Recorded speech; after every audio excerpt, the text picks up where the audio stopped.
No, it's been more than 6 years now since the Preds won a game on the day of my birth. Isn't your birthday tomorrow? A win in this game really wouldn't have meant anything in the grand scheme of things, right? Well, it would have given me a little bit of joy with the calm before the storm that better be selling off assets of this team before the NHL trade deadline in just over a month for the future. Before you fly off the handle, Johnny, take a deep breath. Does someone somewhere have a voodoo doll collection of this roster? As always, not helping. I guess the season's over. So, that was the plan. Why does it say placed on waivers? Nothing said. I have to talk about dumb moves and a Pets front office. What the hell did I just watch? Do I really need to be here for this at this point? I'm not having flashbacks to Game 4 against the Canucks last spring. At this point, Johnny, you can just splice together old intros. Cue the intro. Redemption take you home. Preds lose 3-2 in overtime to New Jersey Devils Thursday night inside the Prudential Center in Newark, New Jersey. Despite another 20-goal season to add to Philip Forsberg's stellar Preds career, the Preds fall in overtime in back-to-back games.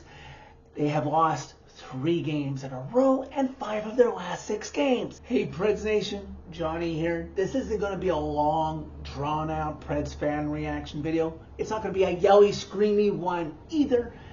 This will be as close to a one-taker as I can possibly get. Maybe a few jump cuts in between if I need to catch my breath or collect my thoughts more clearly. But it's just disappointing to see that, yeah, the Preds are cooling off. They're not reverting back all the way to how they started this season. What was that, 6-12-4? But I see the old bad habits creeping back into their game with how they lost in Boston on Tuesday and then losing in this one, when both games you could argue that they probably could have and should have won if they were playing with the same intensity and heat that they had at the end of November after American Thanksgiving through December and in early January. But you just can't keep up that same momentum. Nobody can. You have cooling off periods, and when you put yourself behind the 8 ball like this team did to start the year, stuff like this is going to happen where the team is going to dip down into a bit of a recession. Props to the team for getting out and scoring first in the first period with that nice wraparound by Marchessault that McCarron was able to tip home. Then in the second period, halfway through the second period, when the Preds collapsed low in front of Annan, who played admirably. It's not his fault at all that he lost this game for the Preds. It's more of a team effort. On Dougie Hamilton's goal there that tied it at 1. Nobody was covering him, so what is Annan supposed to do? Not many goalies are going to make that save that went roof job to tie it at 1. I'm stuck watching this game on the Devil's Feet MSG, and it gave me a little bit of hope because it said both teams' records after 2 periods this season, and the Preds before this game were 10-1. So I thought, oh, is this one of those games that the Preds are going to squeak out? And 90 seconds into the third period, when the Preds were buzzing, creating lots of chances in the Devil's zone, and Adam Wilsby keeps the puck in and sets up Philip Forsberg for the one-timer in his 20th goal of the season. By the way, great for Forsberg that is his 10th 20-goal season, all in a Preds uniform. Great job, Phil. I thought, hey, the Preds might get this one done, squeak it out, even though some more offense support would be appreciated. But alas, halfway through the third period, bad clear by Cole Smith.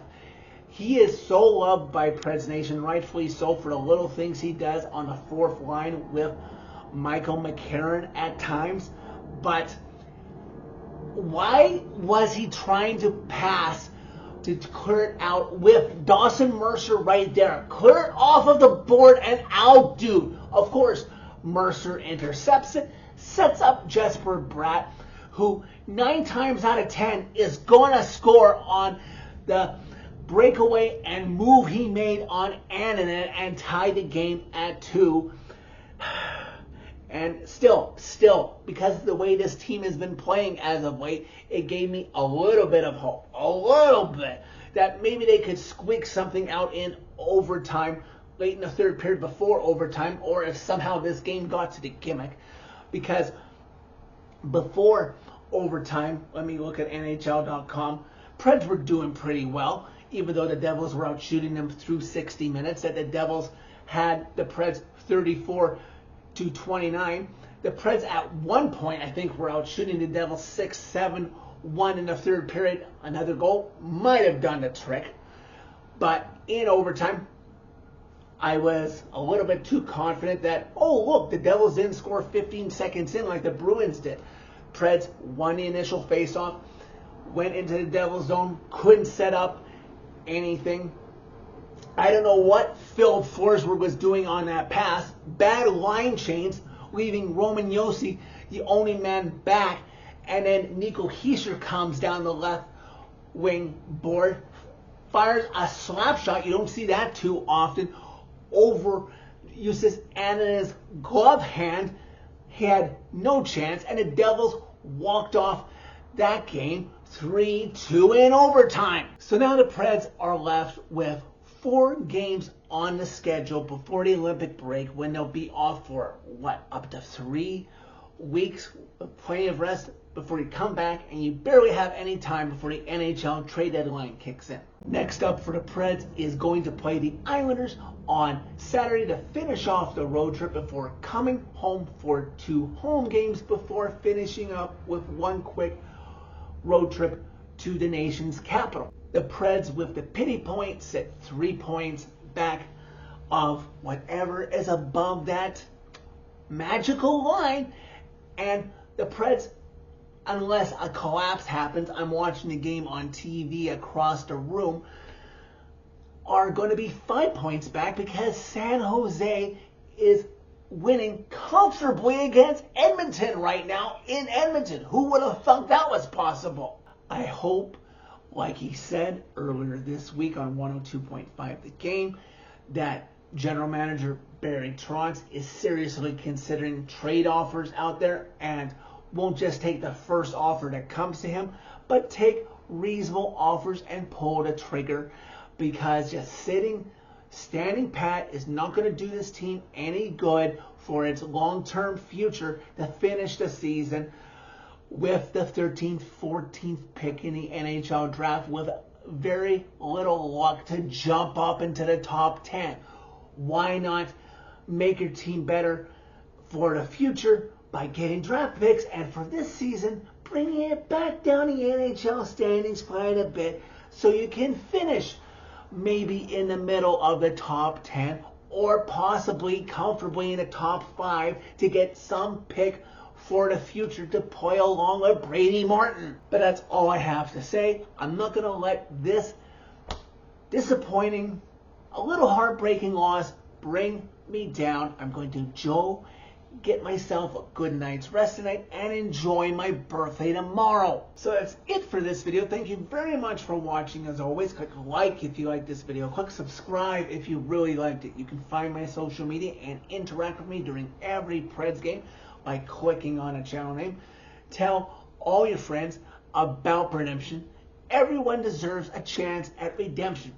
Even Cole Smith, after his performance specifically in the third period in this game. Don't miss a chance to witness redemption.